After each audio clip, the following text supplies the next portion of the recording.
Hey everyone, it's Hailey, and today I'm going to be doing the mid-year Freakout book tag.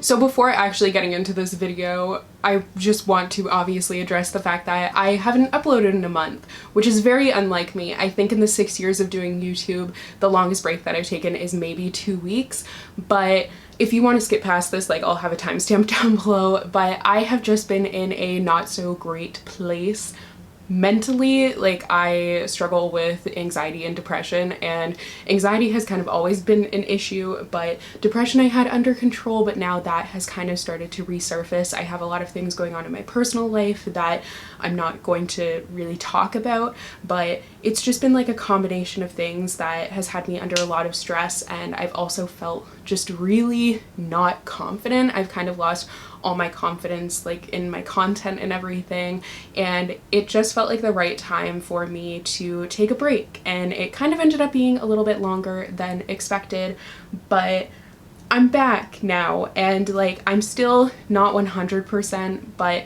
I'm working on it. You know, it's going to be a journey, it's going to take time, so I'm hoping that getting back to a regular uploading schedule, which I'm going to try to do, will help out a little bit, but it's not going to be a fun time. But yeah, that's kind of where I'm at. Like, I felt uncomfortable just acting like nothing happened when I literally disappeared for a very long time from all social media, but now I'm back and gonna get better. Like, I'm doing okay right now. It's kind of like, it's a lot of ups and downs and ebbs and flows, but I feel like having some stability and some sort of schedule might help me. Obviously, like, I'm sorry for disappearing during a pandemic, but I know that a lot of people have been struggling more with their mental health because of that, and I was doing really well at the beginning. I was uploading like so much, and I got to schedule and it was great, but then just a lot of stuff started happening in my personal life that was really stressful, and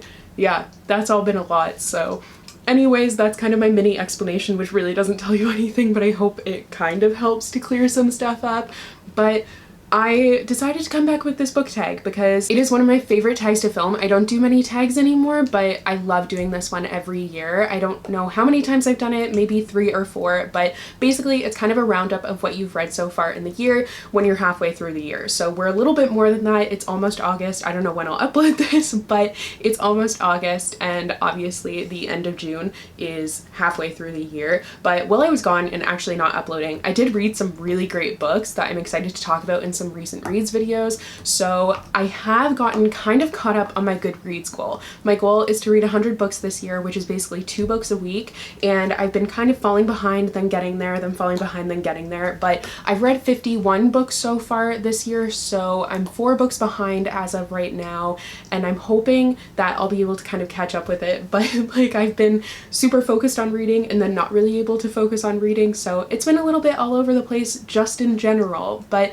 I have some awesome books to talk about, and I'm excited to get into this tag, so let's do it. So question number 1 is the best book that you've read so far this year, and I have really had a year of reading historical fiction and loving historical fiction, so it's no surprise that my favorite book of the year is a historical fiction, and that book is The Lovely War by Julie Berry. I absolutely fell in love with this story, and I feel like I've been talking about it so much, and I've been recommending it to a lot of people because it is so beautiful. The writing is fantastic, and I just, like, I haven't felt this passionate about a book in a very long time, I feel like. So definitely my favorite book of the year. The audiobook was amazing. It is set during World War I, and it is 2 love stories that are narrated by the gods, primarily Aphrodite, but you don't really need to know that much about mythology in order to appreciate the story. It's just an interesting perspective that just adds to it. But the characters themselves during World War I and their love stories are heartbreaking, but so beautiful. Like, this is just one of those books that will stay with you for a very long time, and it has definitely stayed with me and made a huge impact, and I absolutely adored it. So if you've been kind of hesitant to give this one a chance, please do. It's beautiful. Question 2 is the best sequel that you've read so far this year, and it was upon reading this question that I realized that I have only read 2 sequels this year. So I have read The Night Country by Melissa Albert, which is the sequel to The Hazelwood, and I enjoyed that one, but I think my favorite sequel that I have read this year is Heartstopper Volume 3 by Alice Oseman. This is a graphic novel. I've kind of fallen back into reading graphic novels, which has been nice, and they definitely help out with my Goodreads goal, so that's kind of my little way of cheating, but it's not really cheating, but like anyways. So Heartstopper Volume 3 was such a beautiful addition to this story. It's actually a webcomic that then is printed, but I wait for the actual like bound up volumes to come out, but I read the ebook actually, and I think it was a great addition to the story. I love watching this romance between these 2 characters. It is a male-male romance, and it is just super cute and heartwarming, but also does have some serious elements to it. I'm really sad though that I've only read 2 sequels so far this year, knowing how many I have on my TBR. Like, I keep saying I need to be better about that, but what are you gonna do? Charlie wanted to say hello, so we have a brief Charlie intermission here. Hello, sir. And now you can go back to bed. Number 3 is a new release that you haven't read yet, but you want to, and I have so many, so I couldn't just pick one. I thought I had actually brought them upstairs, but I guess I didn't. But one is Crescent City House of Earth and Blood by Sarah J Maas. No, I haven't read this yet. I actually was thinking, I don't think I've read a fantasy book yet this year, which is kind of wild, and I want to get back to it, and I keep saying that once again. Like, I feel like I'm a broken record. If I'm annoying you, don't worry, I'm annoying myself. But I had actually planned to pick up a fantasy book for my next read, but then I didn't end up doing that. I just kind of on a whim ended up picking up another historical fiction, but I definitely want to try and find a fantasy that I'll fall in love with, and then I think I will get to this one, because I've heard it's pretty dense in the beginning. You get a lot of information, so I don't think this will be the best one to just jump into with fantasy, but definitely in the latter half of the year I want to try and get back to some fantastical reads. Also, of course, The King of Crows came out earlier this year by Libba Bray. This is the final book of the Diviners series, and I'm probably going to wait until around Halloween, since it's like we're almost there, so it's the perfect read for that time of year, so why not wait? Also on my list that I thought I had brought up here, but I guess I didn't, I have Love Boat Taipei. I definitely picked these up, but like, where did I put them? I don't know. But also The Conference of Birds by Ransom Riggs, which is the next book in the Miss Peregrine series. Don't Read the Comments by Eric Smith. And what was the other one? The Ballad of Songbirds and Snakes by Suzanne Collins, which I'm very skeptical, but I still want to read it. Question 4 is your most anticipated release for the second half of the year, which of course, once again, I couldn't just pick one. So I do own one of these already, and that is Smash It by Francina Simone. This is an Othello retelling. You might know Francina from her channel here on BookTube, and I love her, and I have heard so much about this book, so many good things, that I feel like it is going to be absolutely amazing. And just knowing Francina, I think this is going to be a smash hit. Ooh, nailed it. I also have Kingdom of the Wicked by Carrie Maniscalco. This is a new series by Carrie Maniscalco, who is the author of Stalking Jack the Ripper.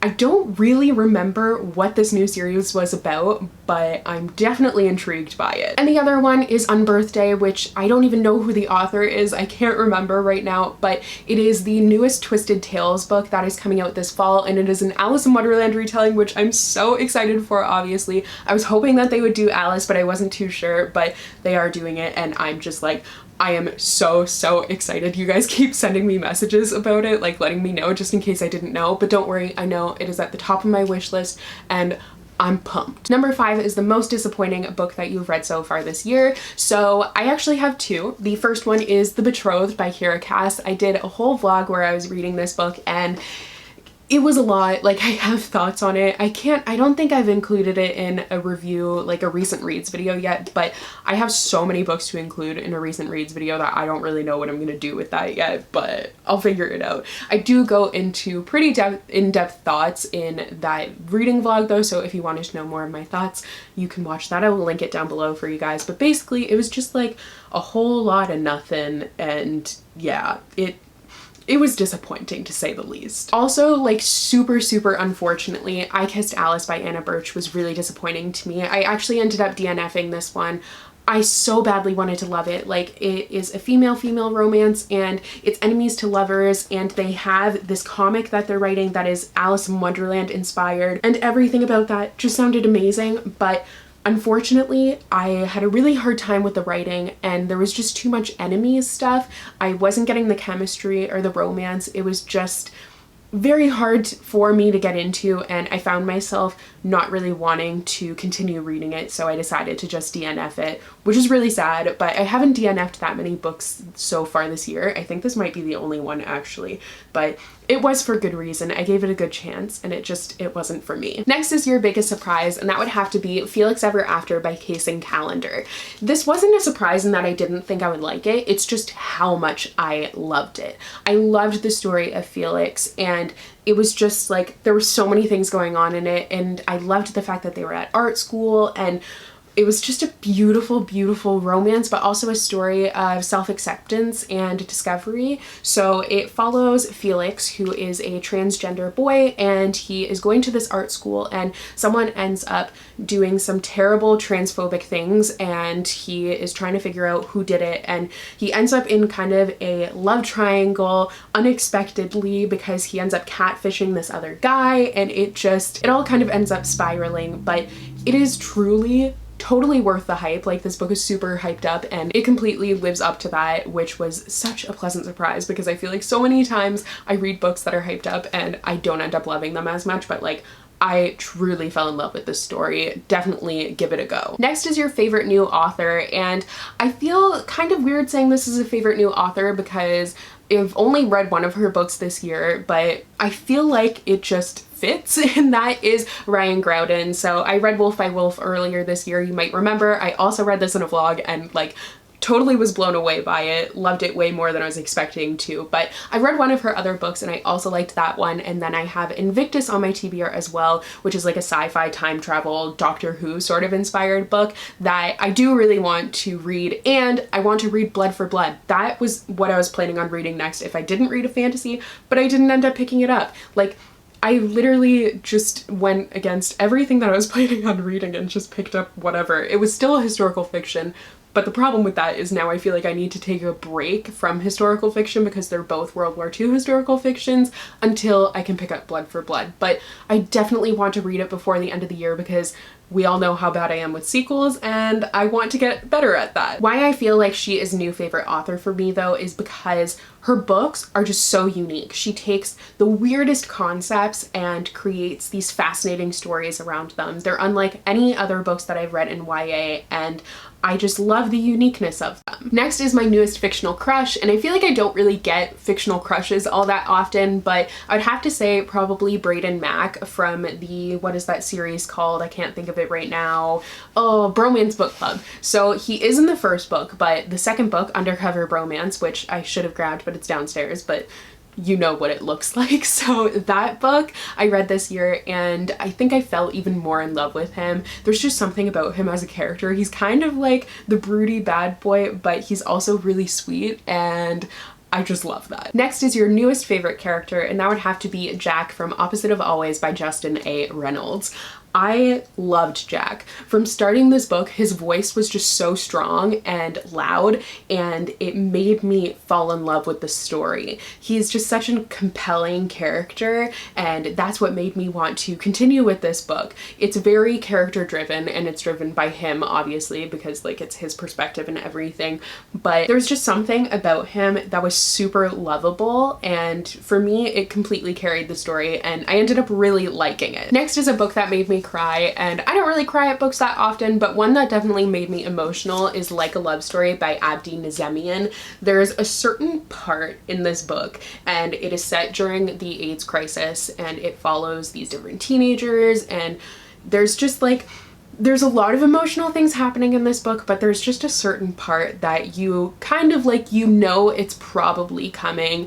You kind of are getting hints and ideas of it, and it just, when it happens, it totally tore out my heart and like stomped on it. It involves just like, I don't want to say anymore because I don't want to spoil you, but yeah, this is definitely a pretty emotional read, unsurprisingly. Next is a book that made you happy, and that would have to be My Calamity Jane by the Lady Janies, aka Cynthia Hand, Brody Ashton, and Jody Meadows. So these books, like this whole series, they have 3 of them so far, but they're moving on to Mary's or Marie's next. I can't remember. I think it's Mary's because Mary Queen of Scots I think is the next one, and it's set in the same universe as My Lady Jane. But anyways, these are satirical stories, so like they're made to make you laugh. This one in particular is set in the Wild West. You follow Calamity Jane, Annie Oakley, Frank Butler, and all these different characters, and it also has werewolves in it. So that's the twist. Like, it doesn't seem like it would work, but they make it work. And I will say this is my least favorite of the series. I think that the time period just doesn't really interest me that much, and I don't know that much about the historical figures, so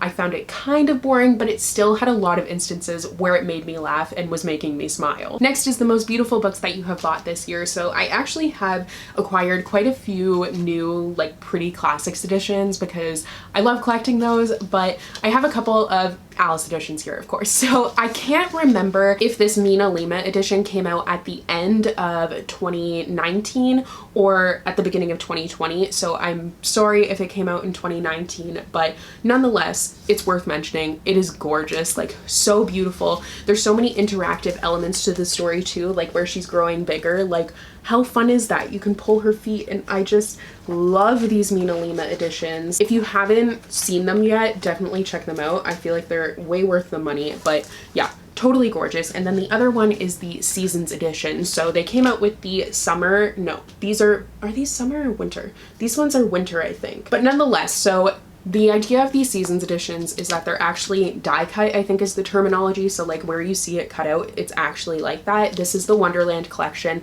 But the thing with these is that they only print 10,000 copies. So I pre-ordered mine twice because I wanted to make sure that I got it. So because it hadn't shipped yet and it was out, and I was like, why haven't I gotten it yet? And I was going to die if I didn't have it. Not literally, that's dramatic, but like it would have been tragic. I would have been really, really sad about it. So I have acquired all of these now. I was able to get the older ones, which I think summer came out first. No, it was definitely these ones are summer and the other ones are winter, because these ones came out in the summer and the winter ones came out in the winter. Wow, struggles. I'm sorry. But yeah, these, once again, if you haven't seen them, totally check them out because they are absolutely gorgeous. I love that with these new ones, they have made the like plastic cover, they've made it a little bit more durable, so we'll have more longevity, because the other one was just a flimsy plastic, but this will last. And the final question is, what books do you need to read by the end of the year? And there are literally so many. Like, I'm not even gonna list. I mean, The Handmaid's Tale I still haven't read yet, and that has been on my yearly TBR since like 2016. I don't know, it's been out there for a long time, so I would like to get to that one, but literally there are so many books that I need to get to and would like to get to. So that is the mid-year Freakout book tag. If you guys haven't, is it the mid-year book Freakout tag? I don't remember. Charlie wants to come on my lap. What's up, buddy? We are such a needy boy. But yeah, I hope you guys enjoyed this video. I will have the questions and stuff down below for you guys. I actually had a better experience filming this than I was expecting, just because it's been so long. Usually when it's been a really long time since I filmed, I'm like all over the place and I can't get my words out. But my only problem is I've been babbling, but that is the same as if I was just filming one after the other. I just always babble. I talk a lot. I'm sorry. But thank you guys so much for watching today's video. I hope you guys enjoyed it, and thank you for being patient with me while I've been away. I'm hoping that I'll be able to get back to a schedule with some ease, but we shall see. I kind of need to like take out my planner and write some stuff down and figure out what I want to upload. But if there are any videos in particular that you would like to see, please let me know. Comment them down below and I will see what I can film for you guys. But I hope you guys enjoyed this video. Once again, I already said that, but yeah, I will see you in the next one. Bye! Of course I do fun with filming, but like actually ending the video, I forget how to do that. Oh well.